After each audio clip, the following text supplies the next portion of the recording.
Sa simula ng pelikula, ipinakita ang ilang royal troops na pinamumunuan ng isang general na nagngangalang Sukan, na isinasagawa ang isang misyon na iligtas ang isang prinsipe, na dinukot ng isang rebeldeng grupo. Sa kabutihang palad, bago pa mapatay ng mga rebelde ang maharlikang prinsipe, dumating si Sukan sa tamang oras at agad siyang iniligtas. Matapos putulin ang mga lubid na nagbibigkis sa prinsipe, hindi maiiwasan ang isang matinding labanan sa pagitan ng hukbo ng hari at ng rebeldeng grupo. Bagamat nahirapan noong una ang hukbo ng hari na talunin ang grupo ng mga rebelde dahil sa dami ng kanilang bilang, nagtagumpay sila sa pagdispatsa sa karamihan ng mga miyembro ng mga rebelde. Nang maging ligtas na ang sitwasyon, inutusan ni Sukan ang prinsipe na kaagad na bumalik sa Royal Palace. Samantala, nagpaiwan si Sukan at ang iba pang mga royal troops upang makipaglaban sa mga natitirang miyembro ng mga rebelde. Kinagabihan, isa pang army chief na nagngangalang General Yuan, ang nag-report sa prinsipe na namatay si Sukan sa pakikipaglaban sa mga rebelde. Ngunit hindi nagtagal, dumating si Sukan na dala ang isa pang army chief na nagngangalang Colonel Ma, na malubhang sugatan, na sinundan ng ilang nakaligtas na royal soldier. Matapos malaman ng prinsipe na si Sukan ang pinuno ng hukbo na namuno sa rescue mission, inalok niya sa kanya ang posisyon ng pagiging gobernador. Nang marinig ang alok, magalang na tumanggi si Sukan at iminungkahi na ibigay ng prinsipe ang posisyon kay Yuan, ang adopted brother ni Sukan. Nang marinig ang sagot, halatang nag-alinlangan ng prinsipe dahil alam niyang hindi tapat na tao si Yuan. Nang gabing yun, pinangunahan ni Colonel Ma ang isang selebrasyon kasama ang mga royal troops para sa kanilang tagumpay sa pakikipaglaban sa mga rebelde, at sa kanilang tagumpay sa pagligtas sa prinsipe. Nagsaya sila habang umiinom ng alak ng magkakasama, at sa okasyong yun, ibinigay ni Sukan ang kanyang espada kay Colonel Ma dahil plano na niyang magretiro na sa Royal Army. Kinabukasan, nakipagkita si Sukan kay Yuan sa tabi ng ilog at sinabing gusto niyang palitan siya ni Yuan bilang sunod na governor candidate. Ginawa ito ni Sukan dahil plano na niyang mamuhay ng tahimik, at nais na bumuo ng isang pamilya kasama ang babaeng mahal niya. Makalipas ang 5 taon, si Sukan ngayon ay kasal na sa isang babaeng nagngangalang Ling, at meron silang anak na lalaki na nagngangalang Feng. Habang kasama ni Sukan ang kanyang pamilya, lumapit sa kanya ang kanyang ama na si Wang. Ipinaalam ni Wang na malapit nang bumisita si Yuan sa kanilang bahay, kaya sinabihan niya si Sukan na maging maingat, dahil masama ang pakiramdam niya sa pagdating ni Yuan. Bukod dito, nag-aalala siya dahil baka balak ni Yuan na maghiganti para sa kanyang ama, na nabunyag na pinatay ni Wang, kahit na ginawa niya ang lahat ng yon dahil ang ama ni Yuan ay nakagawa ng isang napakawalang awang pagpatay. Nang marinig ang pag-aalala ng kanyang ama, sinubukan siyang pakalmahin ni Sukan at sinabing bibisita lamang si Yuan bilang isang pamilya. Kinabukasan, si Yuan, na ngayon ay isa ng gobernador, ay pumunta sa bahay ni Sukan kasama ang iba pang mga maharlikang panauhin. Magiliw na tinanggap ni Sukan ang daan-daang maharlikang bisita na pumunta sa kanyang bayan, habang si Yuan at ang kanyang mga tauhan naman ay pumasok na sa bahay upang salubungin si Wang.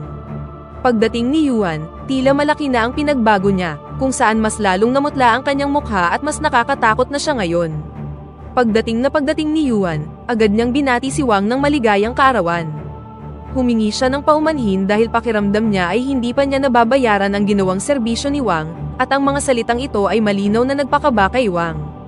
Habang sinasamahan si Yuan sa bahay, ipinaliwanag niya na napilitan siyang patayin ang ama ni Yuan dahil pumatay siya ng mga inosenteng tao gamit ang isang ipinagbabawal na teknik na kilala bilang 5 poison punch.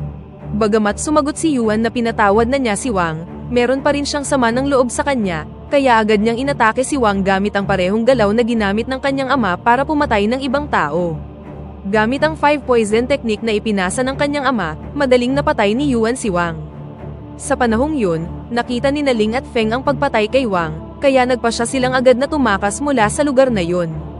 Sa kasamaang palad, sa dami ng mga tauhan na dinala ni Yuan, madali silang nahuli at ginawang bihag. Habang busy si Sukan sa pag-welcome sa mga panauhin mula sa kaharian, ang isa sa kanyang mga tagalingkod ay tumakbo sa kanya at ibinalita na pinatay ni Yuan ang kanyang ama.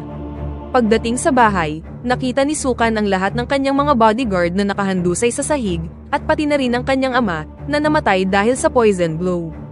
Hindi nagtagal, dumating ang 2 assassin na pinadala ni Yuan at inatake si Sukan, at nagsimula ang labanan sa pagitan nila.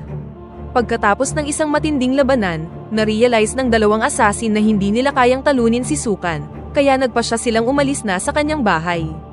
Habang may dalang espada, agad silang hinabol ni Sukan sakay ng kanyang kabayo. Sa kabilang banda, makikita si Yuan na nag-aalay sa kanyang namatay na ama sa pamamagitan ng pagdadala ng ulo ng ama ni Sukan bilang tanda na nagtagumpay siya sa paghihiganti. Sa gitna ng ritual, dumating ang dalawang ipinadala niyang assassin at inireport na nabigo silang patayin si Sukan. Ilang sandali pa, dumating si Sukan sa kinaroroonan ni Yuan, at sinabing papatayin niya siya dahil sa pagpatay niya sa kanyang ama. Agad niyang inatake si Yuan, at hindi maiiwasan ang labanan sa pagitan ng magkapatid. Pagkatapos ng matinding sagupaan, nagawang makorner ni Sukan si Yuan at muntik na siyang madaig. Ngunit sa huling sandali, ginamit ni Yuan ang kanyang poison punch technique para atakihin si Sukan, dahilan para manghina siya.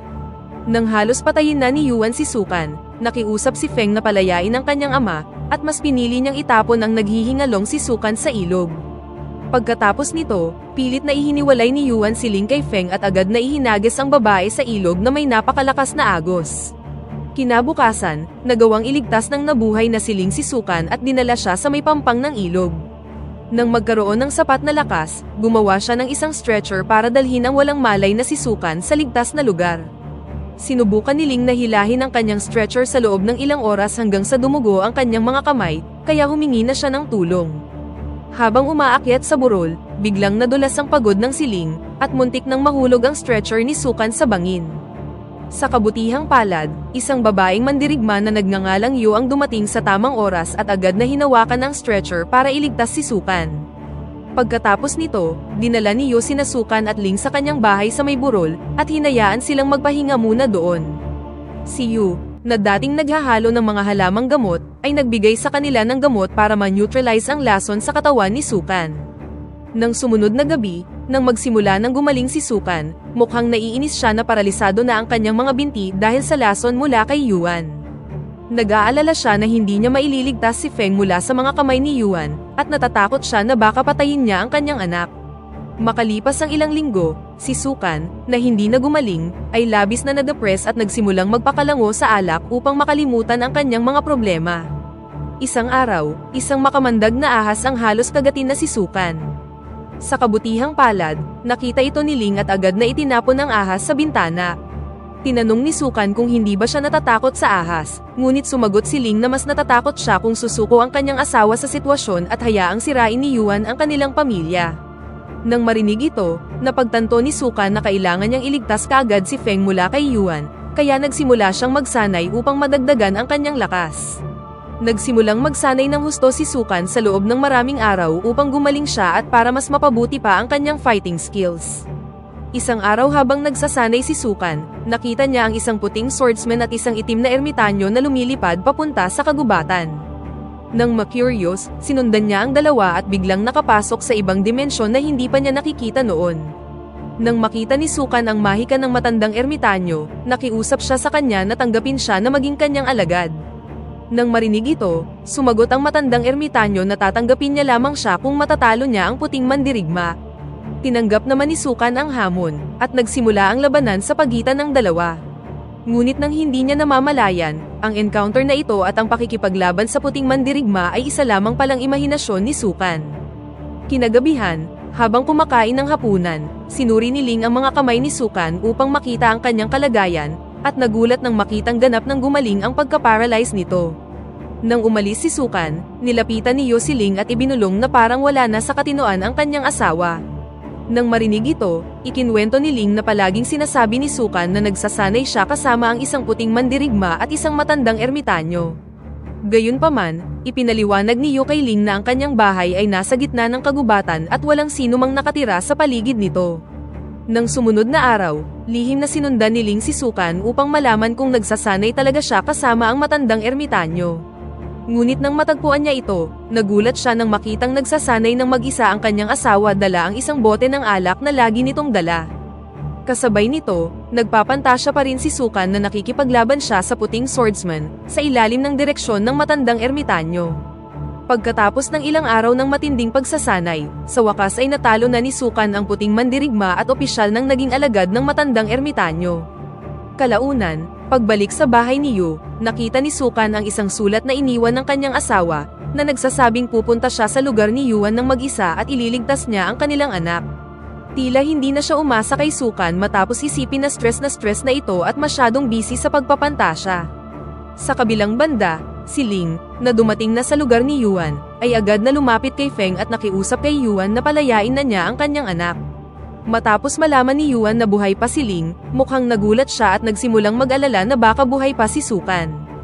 Hindi nagtagal, nagkatotoo ang kanyang kinakatakutan, kung saan bumalik si Sukan para iligtas ang kanyang pamilya. Matapos talunin ni Sukan ang lahat ng mga bantay na sundalo, kailangan niya muling labanan ang dalawang asasin na muntik nang pumatay sa kanya noon. Samantala, inutusan ni Yuan ang dalawang sundalo na ilibing ng buhay si Ling. Pagkatapos nito, walang awang pinatay ni Yuan ang kanyang mga tauhan upang hindi na sila makapagsalita tungkol sa kung saan nila inilibing si Ling. Samantala, pagkatapos ng isang matinding labanan, sa wakas ay nagawa ng patayin ni Sukan ang dalawang asasin. Matapos palayain si Feng mula sa mga iron chains, nilabanan ni Sukan si Yuan sa isang napakatinding laban. Matapos ang mahaba at nakakapagod na labanan, sa wakas ay natalo na ni Sukan si Yuan. Ngunit bago pa niya mapatay si Yuan, hiniling ni Feng sa kanyang ama na pilitin si Yuan na sabihin sa kanya kung saan nila inilibing si Ling. Sa sandaling malaman nila kung nasaan si Ling, agad na tumakbo sina Sukan at Feng patungo sa lokasyon at nagsimulang maghukay sa lupa upang hanapin siya. Sa kasamaang palad, pagkatapos na mahanap ang katawan ng asawa, patay na si Ling dahil naubusan na siya ng hangin sa loob ng mahabang panahon.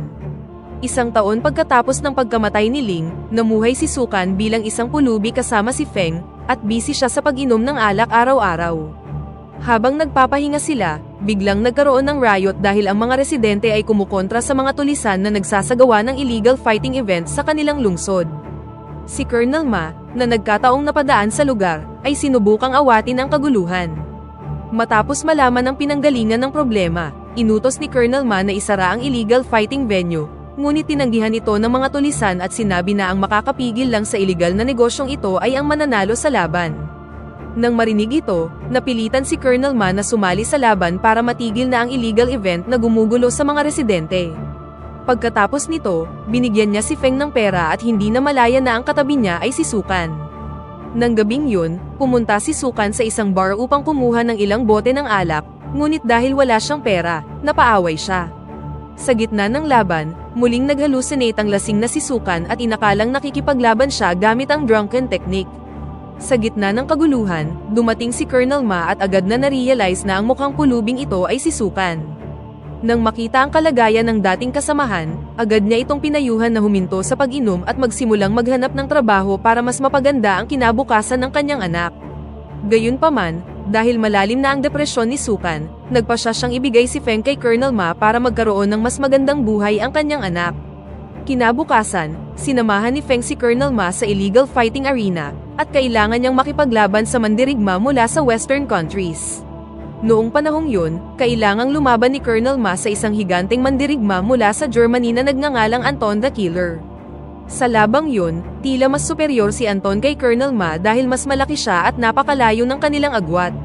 Nang makita si Colonel Ma na naghihingalo at muntik nang mapatay ni Anton, buong tapang na pumasok si Feng sa battle arena at kinagat ang binti ni Anton. Dahil dito, muntik nang patamaan ni Anton si Feng sa napakalakas na suntok, ngunit sa kabutihang palad, dumating si Sukan at inatake si Anton.